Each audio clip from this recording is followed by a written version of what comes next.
Welcome to SOS Media, your number one source of the latest news, opinions, and in-depth investigations that dig deeper into today's developing stories around the globe. At a tense 90-minute hearing, Judge Harry Leinenweber of the United States District Court for Northern Illinois here in Chicago ordered R. Kelly to serve 19 years simultaneously with the previous New York sentence. The sentence was handed down in a courtroom here in R. Kelly's hometown of Chicago, and it gave us hope that R. Kelly could definitely make it out of prison one day alive, whether after winning his appeals or not. The government prosecutors had asked Judge Harry Leinenweber to sentence him to 25 years, and to not let him begin serving those until after he completed the first 30-year sentence, imposed on him last year in New York for federal racketeering and trafficking convictions. R. Kelly's lead attorney Jennifer Bonjean went ahead to appeal both his New York and the Chicago sentences. On August this year, R. Kelly through his attorney Jennifer Bonjean submitted an appeal brief challenging the October 14, 2022 Chicago sentence, in which she challenged the charges outside the statute of limitation period, how the district court had abused its discretion when it denied R. Kelly's motion to serve certain inducement counts, and certainly his 240-month sentence, she argues, was procedurally improper and substantially unreasonable.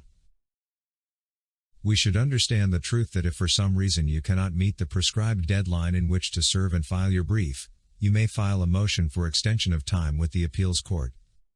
The motion, however, must explain your reasons for the requested extension, provide a date certain by which the brief will be filed, and be accompanied by a certificate of service which lists the name of the document being served, the date of service, the manner of service, and the names and addresses of all parties being served. A copy of the motion must be served to all other parties to the appeal.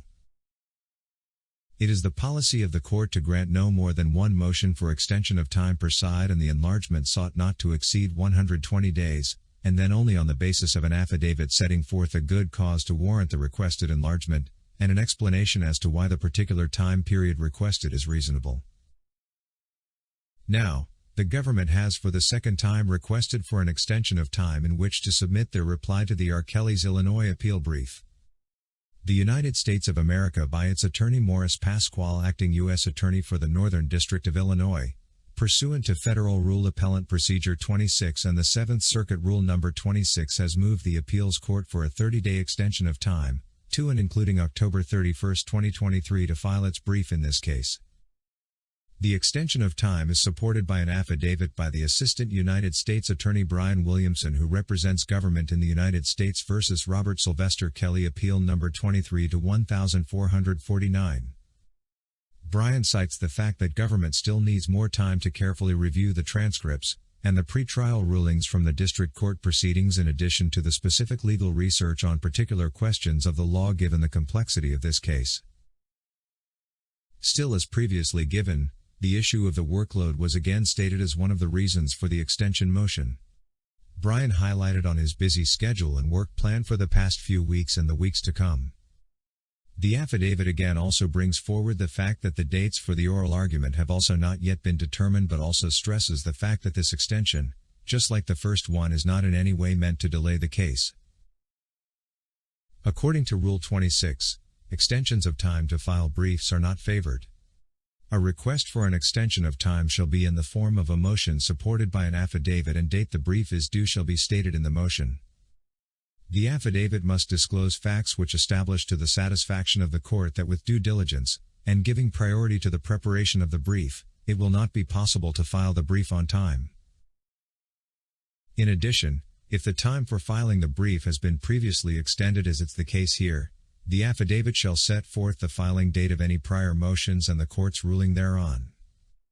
All factual statements required by this rule shall be set forth with specificity.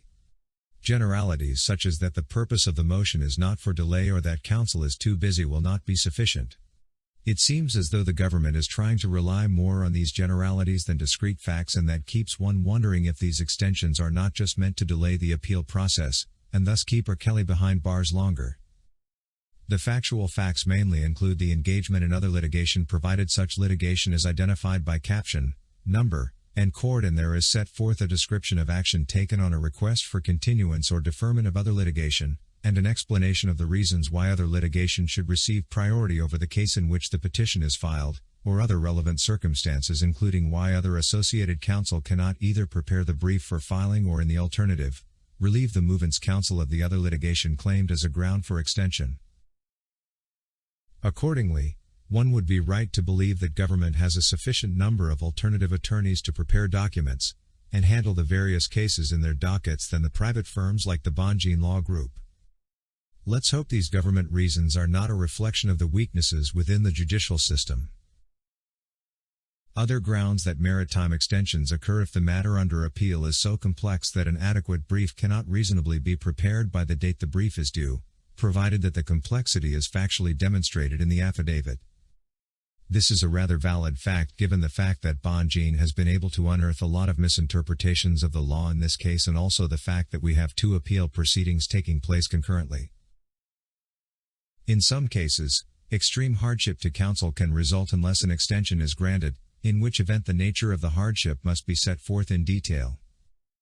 The motion shall be filed at least 7 days before the brief is due, unless it is made to appear in the motion that the facts which are the basis of the motion did not exist earlier or were not, or with due diligence could not have been known earlier to the movant's counsel. With this development, this now means that for all of us who have been waiting to have a glimpse at the contents of the federal government's reply to R. Kelly's Illinois appeal brief, we'll now have to wait for another extra 30 days to do so because the government has been granted another 1-month extension, meaning that she'll have to wait till the 31st of October 2023, and the reply brief by the appellant if any by November 21, 2023. This is according to the United States Court of Appeal Northern District of Illinois Eastern Division, the Court of Appeal for the 7th Circuit. As we continue to witness new developments occurring during R. Kelly's appeal proceedings, we can just stay optimistic that this time this relevant truth will be put into consideration. R. Kelly's lead lawyer Jennifer Bonjean wrote in a filing that even with his existing 30-year New York sentence, R. Kelly would have to defy all statistical odds to make it out of prison alive. She cited data that the average life expectancy of inmates is 64, but we are hopeful that his release will have to happen sooner. The current bearing in the appeal process surely shows that R. Kelly will triumph over the accusations. We believe that R. Kelly and his legal team will be able to outline all the injustices, misinterpretations of the law, cases of lying and witness tampering that have marred all R. Kelly's legal proceedings and that the law, truth and justice will this time along prevail. It has been a long wait and we can't wait any longer to see R. Kelly regain his deserved freedom. Thank you for watching today's video brought to you by SOS Media.